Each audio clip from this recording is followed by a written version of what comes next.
Jamaicans know something about the supernatural that the rest of the Caribbean has forgotten. When Barbados decriminalized obeah in 1998, Jamaica kept it illegal. When Trinidad dropped their spirit laws in 2000, Jamaica kept theirs. The Obeah Act is still on the books. The last conviction was 1964, a woman named Cindy Brooks. 12 months in prison for practicing magic. Jamaica doesn't prosecute anymore, but they won't repeal the law either, because the creatures in this video are not extinct. The rolling calf still drags its chains through hill parishes at night. River Muma still guards a golden table the Spanish threw into the Rio Cobre 4 centuries ago. The whooping boy still rides his 3-legged horse through woodland clearings in August. Martha Warren Beckwith documented these creatures in the 1920s. Zora Neale Hurston interviewed Maroons about them in 1936. By the 1960s, folklorist Mac Edward Leach could barely find anyone who remembered the whooping boy. This knowledge is disappearing. 8 creatures. 8 warnings. Learn them before they're gone. The rolling calf is what happens to the wicked when they die. A jet black bull with mismatched legs, 1 human,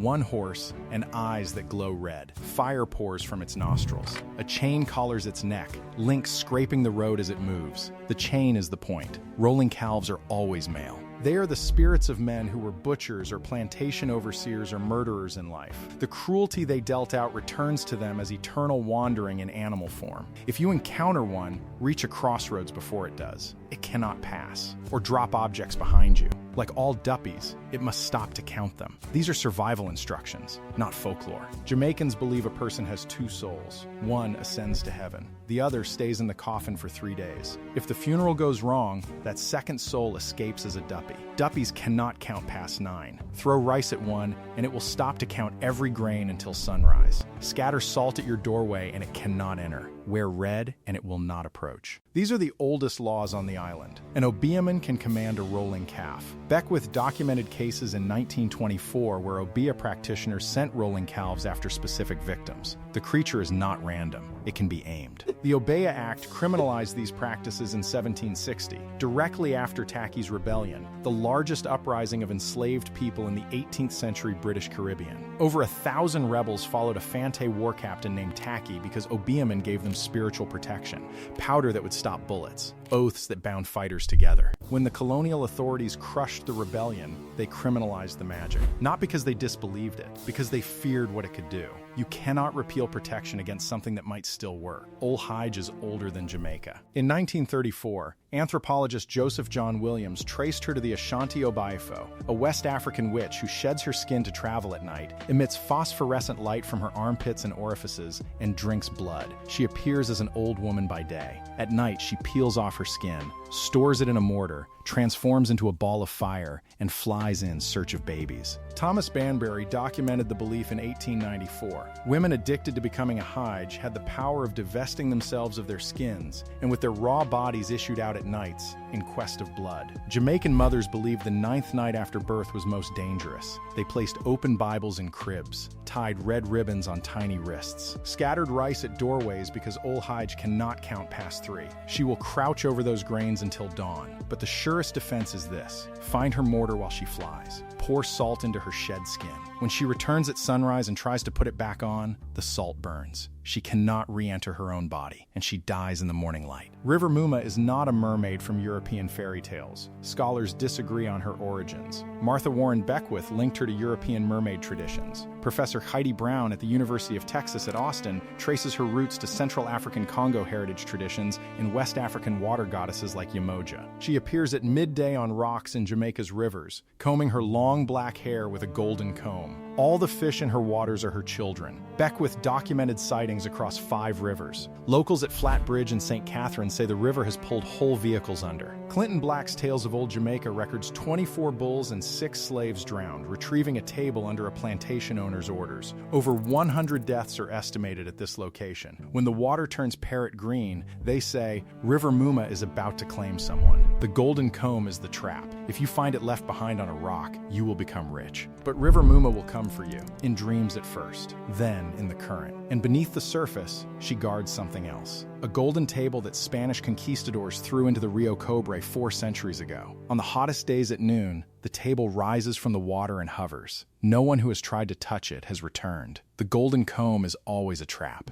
You hear it before you see it. Hoofbeats that sound wrong. uneven, lurching, one foreleg, two back legs. It should not be able to run. But Beckwith documented that the 3-foot horse gallops faster than any living horse, and its breath is fatal. If it breathes on you, you die. There is one protection. The creature hunts only in moonlight. On dark nights, or under the shadow of a tree, you are safe. This is why Jamaicans who knew the old stories never traveled open roads on moonlit nights in November or December. Mac Edward Leach found that in Orange Valley and Trelawney, the creature appeared every November and again at Christmas. Zora Neale Hurston interviewed Maroons in a kampong who said it joined the Jonkanu festivities. The 3-foot horse was a calendar creature. If you knew the months, you knew when to stay inside. The whooping boy is the sound first, a whooping cry in the August darkness, then the crack of a phantom whip. Then, if you are unlucky, a figure on horseback with long hair and red eyes, dancing on twigs in a woodland clearing. Hurston was told he was the ghost of a penner, a cowherd. Real cows flee when they hear him. But there is another origin, the one that folklorists recorded most often. The whooping boy is the spirit of an enslaved child whose soul was damaged by what he endured. The horrors of slavery broke something in him that death could not repair. His spirit emerged evil because evil was done to him. By 1963, Mac Edward Leach could only find one person who remembered the whooping boy, an elder among the Accompong Maroons. The creature is almost forgotten, but the damage that made him is still written into the land. In the dark, children hear the trotting first, not hooves on earth, something that floats above it, moving in a horse-like rhythm without ever touching ground. Long Bubby Susan has pendulous breasts that reach the ground, which she throws over her shoulders. Her feet do not touch the earth, but trot in a horse-like motion. In a cave at Rock Spring, St. Mary, there is a Taino petroglyph called One Bubby Susan. It represents Atabay, the Taino Earth Mother, a figure with one breast. Jamaicans merged this pre-Columbian indigenous image with African folklore. The cave is still sacred. Akan, Yoruba, and Dagara priests and priestesses treat it as a living shrine. They still come. Beckwith documented her in Black Roadways in 1929. She is older than slavery. She is older than colonization. And she is still used to frighten children into obedience. The silk cotton duppy waits in the roots. Beckwith documented trees reaching 150 feet tall. Jamaicans believe spirits emerge from the roots between 7 in the evening and 5 in the morning, and again at midday. African Jamaicans would not chop down a silk cotton tree without first pouring rum at the base as an offering. The tree at Fort Charles in Port Royal is said to be 300 years old. The halfway tree that gave a district of Kingston its name stood from the British conquest in 1655 until the late 19th century. But the silk cotton is not just a dwelling. It is a weapon. Obeahman could trap a human soul inside a silk cotton tree by driving a nail into the trunk and calling an evil spirit. The person whose soul was taken would pine away until they died, unless a Mayalist could recover it. Thomas Banbury recorded that Mayalists were paid $6 to sing and dance until the trapped shadow came loose. According to local tradition,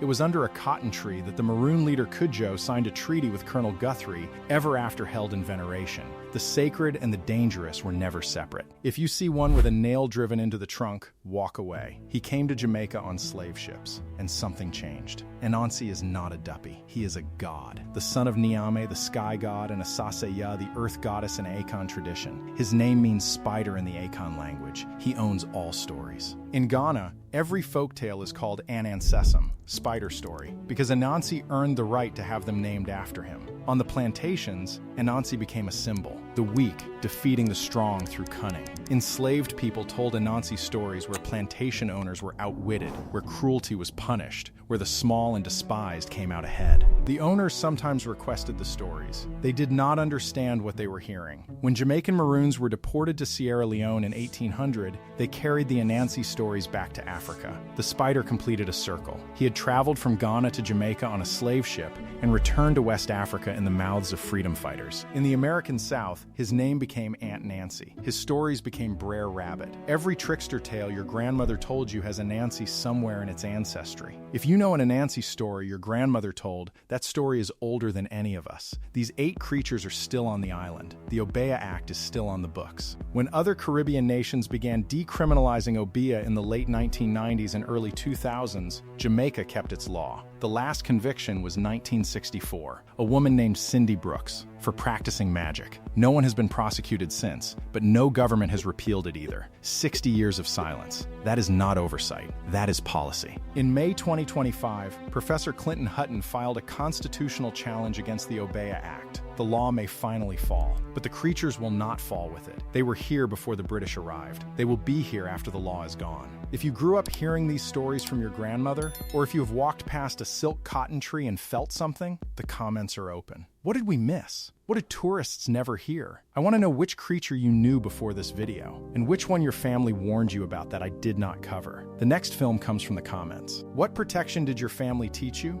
Rice? Red cloth? Something else entirely? Maroons and Akampong still remember. If you are connected to that community, what did we get wrong? You know what they fear now. Use it. Carry rice. Avoid silk cotton trees at noon and midnight. Do not pick up golden combs left on riverbanks. If you hear chains rattling on a back road at night, reach a crossroads before whatever is behind you does. And if you hear a child whooping in the August darkness, know that the sound is older than any law in any book. It is the sound of something that was broken a long time ago, and it is still out there.